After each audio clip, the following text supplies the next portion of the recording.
Amigos, debido a noticias recientes, todo indica que estamos a punto de presenciar la debacle más fuerte de Red Bull en los últimos años. Así que prepárate, porque vamos a desglosar todo lo que necesitas saber sobre los últimos movimientos y rumores en la máxima categoría del automovilismo. Comenzamos con una noticia de último momento. Red Bull Racing ha decidido sustituir a su director deportivo, Jonathan Whitley, de manera interna. ¿Qué significa esto para el equipo y cómo afectará en su rendimiento en las próximas carreras? Te lo contamos todo.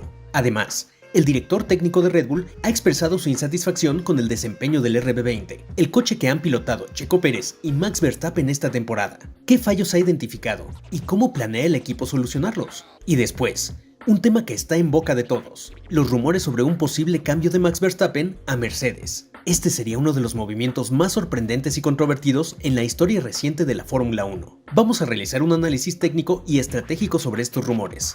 ¿Qué hay detrás de esta posible movida? ¿Cuáles serán las implicaciones para el campeonato y para los equipos involucrados? Además, discutiremos cómo podría impactar la dinámica dentro de Mercedes y qué significaría para la relación de Verstappen con sus actuales compañeros de equipo. Así que, quédate con nosotros, porque vamos a desglosar todo esto y más.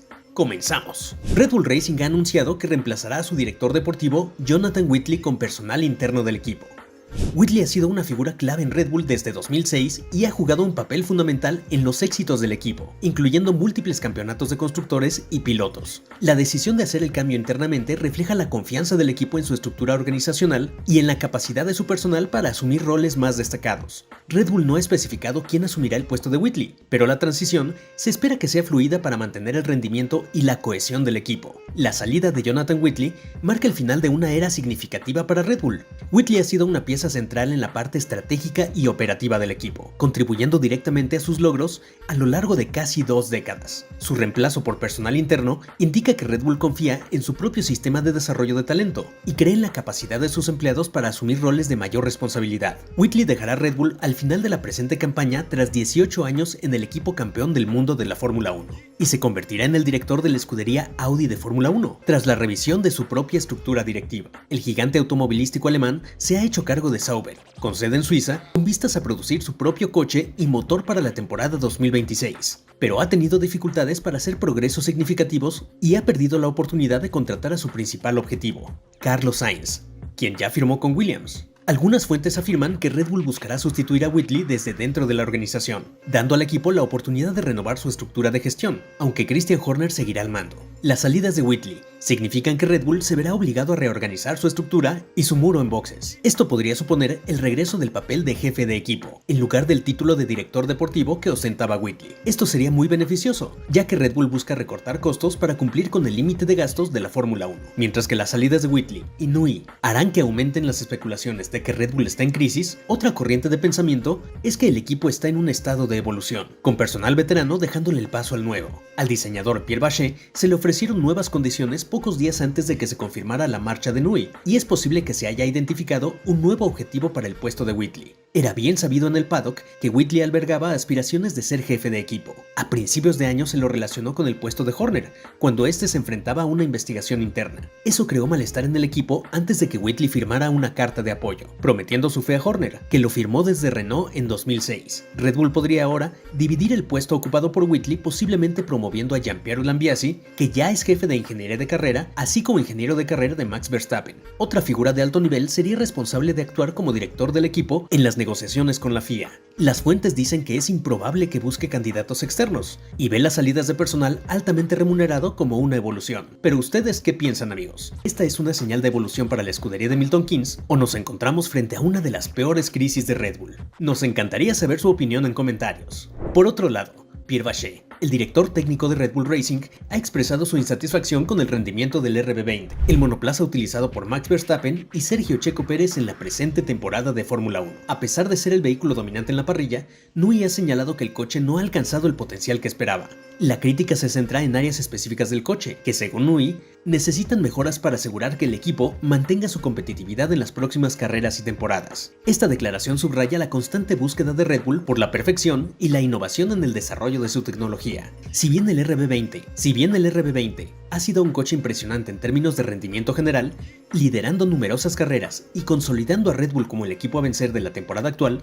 Sin embargo, la crítica que Newey sugiere es que a pesar del éxito, hay áreas donde el coche no ha rendido según las expectativas internas del equipo. Esta perspectiva es crucial para entender la mentalidad de Red Bull, que no se conforma con el éxito, sino que siempre busca mejorar. La escudería Red Bull está sacando conclusiones del primer semestre del 2024 en la Fórmula 1 y resalta que el monoplaza ha quedado a deber durante la actual temporada. El director técnico habló sobre el rendimiento que ha tenido el RB20. Yo diría que no del todo satisfecho. Sin duda hemos mejorado el coche en comparación con el año pasado, aunque en algunas áreas no hemos rendido como esperábamos, especialmente en las curvas rápidas. Esperábamos algo más de lo que tenemos ahora, resaltó el director técnico Pierre Bachelet en entrevista con Motorsport. Ahora somos, relativamente hablando en comparación con la competencia, ligeramente más débiles en curvas rápidas que el año pasado, cuando fuimos muy buenos en ese aspecto, reconoció Bachelet.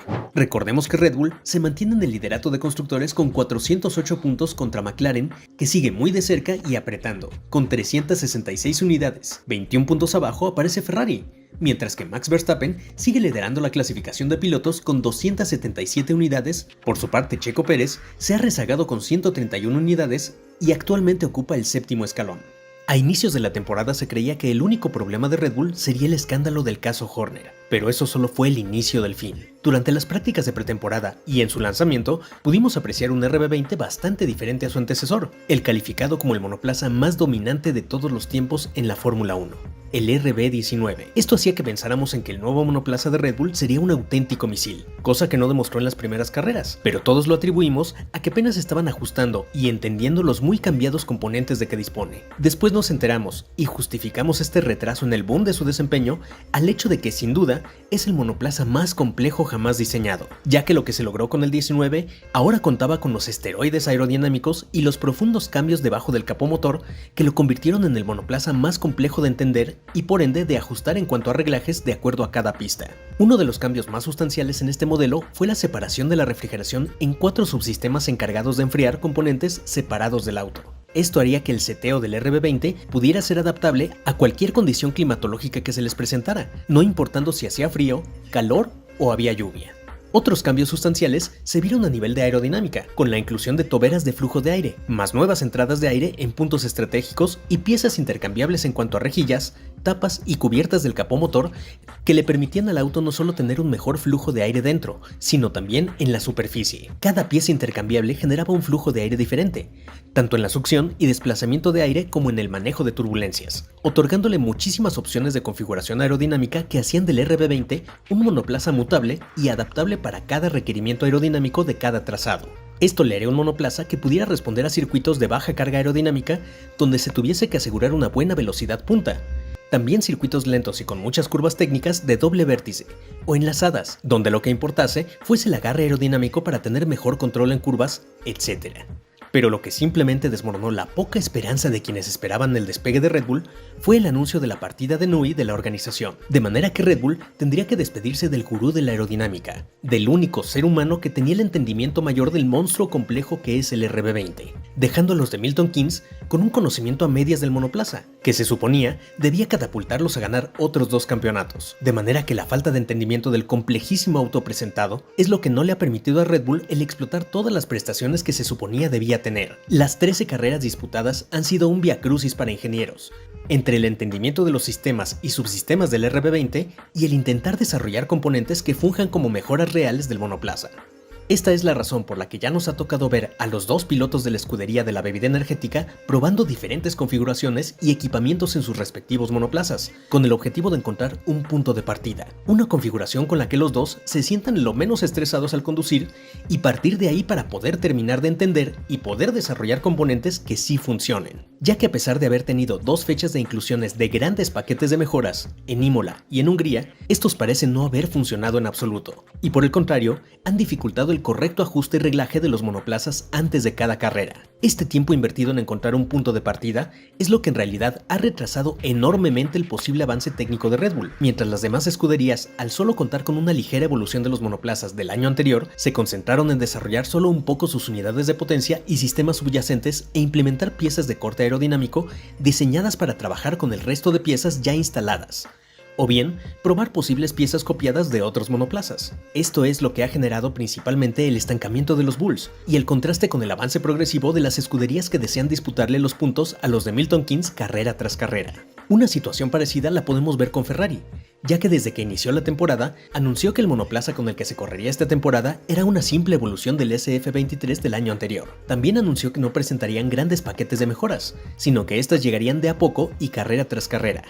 Estas decisiones se han tomado gracias a que cualquier inversión grande en el desarrollo de los actuales monoplazas significaría recortar recursos a futuro para el diseño y desarrollo mismo del monoplaza, que deberá reflejar las especificaciones de la nueva reglamentación que entrará en vigor para el 2026, de manera que el año 2025 será enteramente para el desarrollo del próximo monoplaza. Esta política de reducción de mejoras ha impactado directamente a Ferrari, por lo que sus pilotos han hecho lo que han podido, pero el avance de McLaren les ha ido relegando durante el transcurso de la temporada, por lo que han pasado de ser la segunda fuerza en la parrilla a la tercera en la tabla de constructores. Y a nivel de desempeño, ya se les advierte como la cuarta, al no poder responder al avance de Mercedes. De manera que, a pesar del proceso de reestructuración que iniciase a ser desde su entrada a la escudería escarlata y del avance que se vio reflejado en el desempeño de los bólidos y pilotos, es posible que la escudería del cabalino rampante también esté en vísperas de una posible debacle, debido a la política de economía centrada en el desarrollo del SF para el 2026. Esperemos que el reducir recursos en esta etapa les reditúe, ya que todos sabemos que la temporada 2026 será un hard reset de acuerdo a todo lo que se había logrado hasta ahora en la máxima categoría. Por otro lado, el avance de McLaren en cuanto a rendimiento puro se debe principalmente a que iniciasen dicho proceso de reestructuración desde antes que Ferrari, del cual podemos decir que pudo ser un inicio de esta etapa de manera tardía. En el caso de la escudería Papaya, se aseguraron desde antes del inicio de la reestructuración al fichar a personajes clave, movimiento que iniciase Zak Brown y que involucró el fichaje de Andrea Stella. Pero no solo el incluir a personajes de la talla de Stella fue el acierto, sino también el manejo del capital para invertir en la infraestructura adecuada, ya que vimos un aumento considerable de rendimiento de los MCL desde la inauguración de su nuevo túnel de viento en octubre del 2023. Esto literalmente catapultó el rendimiento de los monoplazas Papaya, que ya para el final de la temporada 23 mostraban muchos visos de mejora. Esto les ha otorgado una base bastante firme sobre la cual han ido designando las áreas de desarrollo de las constantes evoluciones del monoplaza. Esto se ha visto reflejado directamente en las carreras de la temporada 2024, lo que les ha otorgado ya 2 victorias, con lo que también podemos colocar al MCL 38 prácticamente a la par del RB20 en cuanto a desempeño. La diferencia radica en que mientras Red Bull da palos de ciego tratando de mejorar su monoplaza, los de Woking saben dónde oprimir el botón adecuado para que la mejora realmente funcione. Ahora bien, si hablamos de diferenciales de rendimiento, quienes han presentado el mayor avance durante la temporada han sido Mercedes, que de encontrarse peleando por posiciones de tabla media, de repente han dado el salto a ganar grandes premios. Pero primero, entendamos de dónde vienen. Justo la caída de la escudería de las flechas plateadas reportó su derrumbe más estrepitoso con la entrada de la reglamentación de 2022 al presentar lo que creían sería súper innovador, un monoplaza sin pontones. Dicho concepto fue bautizado como Zero Pod. Este diseño, que prometía ser revolucionario, terminó siendo el más grande fiasco de la temporada, ya que no había corresponsabilidad entre lo que los de Brackley observaban en la data del túnel de viento contra lo que se presentaba ya en pista. El excesivo porpoising se debía a que la falta de pontones disminuía el apoyo que se le prestaba de parte de toda la estructura al efecto suelo, y la succión debajo del fondo plano aumentaba. También el equilibrio mismo del monoplaza se veía afectado en la frenada. Y durante la tracción, así como el agarre aerodinámico en curvas. La necedad les haría mantener el concepto durante 2023, pero para 2024 tomaron la acertada decisión de volver a lo básico. Incluso el mismo Toto advertía que el W15 podría contener componentes muy parecidos, si no es que copiados directamente de sus contrincantes en pista. Este fue justo el acierto de Mercedes, el regresar a lo básico y mezclarlo con mejoras vistas en otras escuderías, ya que el problema sustancial de Mercedes se encontraba en la aerodinámica, porque todos sabemos que la unidad de potencia Mercedes no ha dejado de ser una de las que cuenta con mejor desempeño y que otorga mayor potencia a los monoplazas, lo que podemos ver confirmado con las escuderías cliente de la marca alemana, Aston Martin, McLaren y Williams. Así que el problema radicaba en que cuando cualquiera de sus dos pilotos intentaba exigirle más al monoplaza en recta, este presentaba de inmediato el molesto porpoising, Al exigirle al final de cada recta el monoplaza, no presentaba estabilidad en la frenada. También los pilotos no se sentían a gusto al exigirle al auto al salir de curva, ya que el pobre agarre aerodinámico dificultaba la correcta tracción del vehículo descolocándolo. Y qué decir de su desempeño ya directamente en curva, que era lo más pobre del W13 y del W14. Ha presentado mejoras en el suelo y alerones, y componentes aerodinámicos secundarios como difusores, batchboards, endplates y alerones de viga. La mejora a nivel aerodinámico ha representado un avance en cuanto a la comodidad de los pilotos a la hora de conducir el bólido plateado. El diferencial de desempeño de las 4 escuderías punteras y el cambio de este durante la temporada pone de manifiesto primero que Red Bull no tiene una capacidad de reacción tan grande como para frenar una cada vez más tangible debacle. También que McLaren posiblemente le pelee a los Bulls el campeonato de constructores hacia el final de la temporada, ya que en cuanto al de pilotos, la diferencia que presenta Max parece casi incontestable. En el caso de Ferrari, dicho estancamiento es posible que no represente un derrumbe estrepitoso, pero así como otras escuderías de tabla media y baja, puede que esté preparando un despunte a futuro fuerte, pensando en 2026. Y en el caso de Mercedes, pone fin a 2 años y medio de sequía, producto de la necedad y el ego de haber sido la primera escudería dominante de la era híbrida. Esto obviamente afecta de manera profunda el mercado de pilotos, que de manera atípica se definió casi por entero antes de la silly season. Así que el desempeño y evolución de unas escuderías, e involución o estancamiento por parte de otras, puede poner muy nerviosos a Leclerc y Hamilton, que compartirán garage el próximo año, ya que las cosas no se ven tan claras para Ferrari como se esperaría, pero también podríamos ver cada vez más claramente que Max Verstappen podría hacer válidas sus cláusulas de rendimiento y decirle adiós definitivamente a la escudería de la bebida energética, para aceptar las invitaciones directas que le ha hecho Wolff, prácticamente desde el siguiente día del anuncio de Hamilton sobre su partida, ya que como el mismo Marco afirmara meses atrás, lo único que frenaba a Verstappen para dejar Milton Keynes era que otras escuderías, e incluso Mercedes, lo único que les faltaba era que pudiesen otorgarle un monoplaza que ganase carreras. Pero de acuerdo a los últimos resultados, este importantísimo requisito podría darse por visto. Y todo esto a pesar de que Horner insiste en aludir a la fidelidad del león neerlandés, e incluso que el mismo Max hiciese alarde de la camaradería y buen ambiente del equipo que supuestamente él se vive en Red Bull. Pero la historia habla más fuerte. Y estos casos ya los hemos visto antes, con Alonso abandonando Renault tras ser campeón, o el mismo Hamilton abandonando McLaren para ingresar a Mercedes, escuderías que invirtieron en ellos, que les formaron como pilotos e incluso les hicieron campeones. Así que, las dos bombas tiradas a inicios de temporada, como el caso Horner y el anuncio de la partida de Hamilton, han roto el ritmo normal de las temporadas típicas de Fórmula 1. Por un lado, cuarteando la aparente firme estructura de la escudería campeona, y por otro lado, apurando al mercado de pilotos al grado de que algunos pilotos estén dando de topes ante las decisiones tomadas. Pero quienes más afectados han resultado son precisamente los campeones reinantes. Red Bull sufrió de una desestabilización que centró más las miradas en las condiciones extrapista, y que no solo distrajeron y afectaron a externos, sino a los mismos Bulls, que tras el reacomodo de fuerzas de manera interna en Milton Keynes, ha hecho que muchos personajes a los que se refiriese Max como personajes clave abandonen la institución, ya sea solo para descansar de la presión o para cambiar de aires mejorando su posición, como es el actual caso de Jonathan Whitley, que es la baja más nueva y de las más sensibles que Red Bull ha sufrido en los últimos días. Esto podría desencadenar una migración masiva que deje prácticamente en ruinas a Red Bull. Es por esto que creemos que de seguir la tendencia, también será muy seguro que Verstappen no se quede a intentar salvar las ruinas, y mejor, emigre a una escudería que le permita tener el envión ganador al que está acostumbrado. Si te gustó este video, recuerda que puedes suscribirte. También te recomendamos estos videos que sabemos te podrán encantar. Por nuestra parte, ha sido todo. Nos vemos en la próxima y buena carrera.